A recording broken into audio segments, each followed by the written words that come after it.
Hello, everyone. This is your daily channeled reading for September 10th, 2020. And today, well, thank you for being here, first of all. And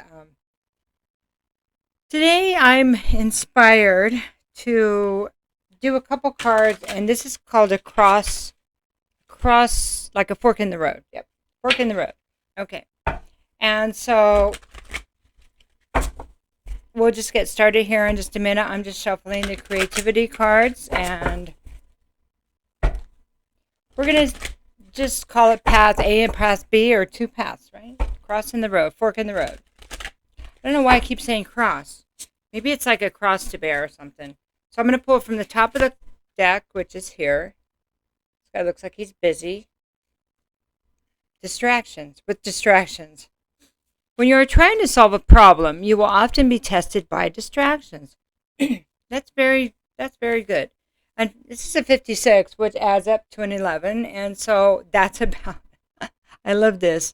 That's about choices beginning two different beginning paths, because one is the beginning and you have this duality. And if you've been seeing a lot of 11s lately, or 1111, something like that, you might want to Google that. I guess there's a lot, they're saying that a lot of guides are trying to get through to us through repeating patterns. So birds, feathers, excuse me, anything you're seeing on a regular basis that's catching your eye, you might want to Google it and see if there's some kind of meaning behind it. Numbers is a major way of doing that they reach out to us. What I'm trying to say. Excuse me. Okay, so here's this one, the second card, the second path. Passion. It will take passion for you to push through self-criticism to get to a place of confidence. And that's a 9. So you're at a place where we're at a place, probably, many of us, are at a place where we need to push through. How bad do we want something? Okay? How passionate are we about making our dreams come true, or creating the life we want, or having the day we want, or having the lunch we want? It could apply to so many things. All right, so what we're going to do is we're going to pull a little bit of good tarot regarding the distractions, okay? So because this is an 11, this reminds me that whatever's distracting you right now may be taking you off your path, like your higher, like a divinely guided path. Okay. And the distractions, maybe things are going good, but we keep focusing on things that, I don't know, that take us out of that place of happiness. I noticed that has been like that for me for a couple days. And so I had a talk with my daughter this morning and just pointing those out. I personally really should not be in a place where I'm worried, because this is stuff that's been there anyway that I've been working on, dealing with, and things are actually starting to go good, but I'm used to, it's bad when we're used to having things go wrong. We need to remember that things go right a lot of times too. Okay, so distraction. So I'm going to put that there, and then we're going to look at the 3 of Earth, that things that weren't working out prior. So this is focusing on things that are not working out, when people won't work with us. That's a 3 of Pentacles reversed. And 6 of Earth reversed, when things have not been fair. So maybe we're focusing on things that are not fair or haven't been fair in the past. And that is causing us to doubt ourselves, or to self-criticize, or be critical of many things. Got one more card there. And here's a Hermit. There's that key, the door with the key again, right? We talked about that. I think it was yesterday. I think that was yesterday's reading. All the different keys that will open the same door. And this is Earth energy too. It's Virgo, right? This is the work that I think we're supposed to be doing. We're supposed to be looking at what's been distracting us all this time when we got close to a goal, or when we started feeling good and then we sabotaged ourselves, okay? Yeah, okay. I'm going to shuffle a little bit more, and then we're going to pull on the passion side. So I like the stark difference between these choices because we can choose distractions or we can choose passion. So which one do you think would put us in a place of creation, and which one do you think would put us in a place of stagnation? Yeah, it's really obvious when they're side by side, huh? So the hangman, I love this because the hangman is all about taking the information and looking at things from a different perspective. And here we go. Here's our other perspective right here. And then we have Seven of Fire. This is defending oneself, defending what you love. And it could be being defensive, but this deck is a little bit different. So it's more like defending what you love. Do you want to get to this unicorn? Do you want to push through that wall? I've been talking about that wall a lot, right? And then I have the Two of Fire. So this is the choice. Not worrying about making the wrong choice, or maybe we had made a wrong choice in the past. Do you think passion is the wrong choice? Well, passion is a little bit different than obsession. Passion is different than obsession to be distracting. Passion is different than addiction. Passion is different than giving it a lower vibration or energy. Okay. Passion is, what do I live for? What makes me happy? And of course it can be about sex and all that. Passion is passion. But it's not about obsessive sex. It's about, God, I really love that person. And I really want to have that kind of feeling with somebody again.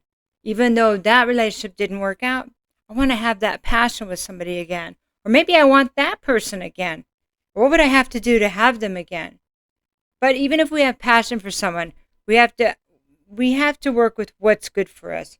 Was it reciprocal? Was it somebody that would work with us? So that's a thing. Or is it just a distraction energy? Is my passion over here, has my passion for someone else that didn't work out, or someone just in general, become obsessive to take me away as a distraction from what I really love?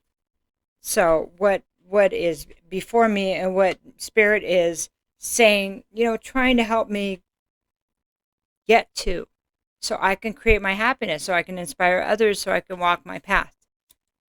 Okay, walk the path of happiness, walk the path of abundance. All right, very nice. What a great reflection here. So we're thinking about when we made the wrong choice, okay? And it's hard to this choice that we are distracted by, this wrong choice we feel. Did we learn something?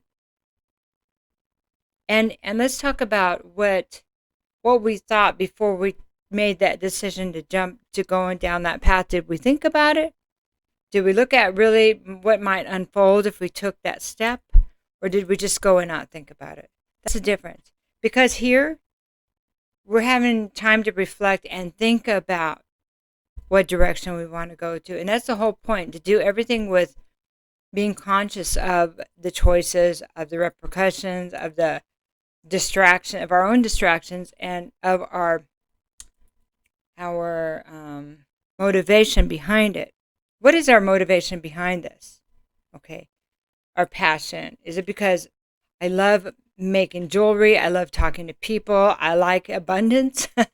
I love doing readings for people. I love giving them inspiration and maybe a viewpoint that they might not have had otherwise. Sometimes it's about giving them something that may trigger something. And I'm not about making people mad, because I don't really like doing that, because then you get a different kind of energy. But sometimes if we get irritated, then we might think about it. It's like having a splinter in your hand. And so you have to look at your hand to take the splinter out.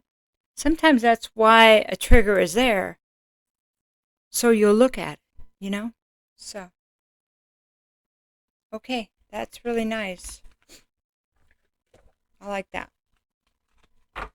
All right, so we'll just do one more card. We'll take a card from the Enchanted Map as soon as I figure out what I did with them.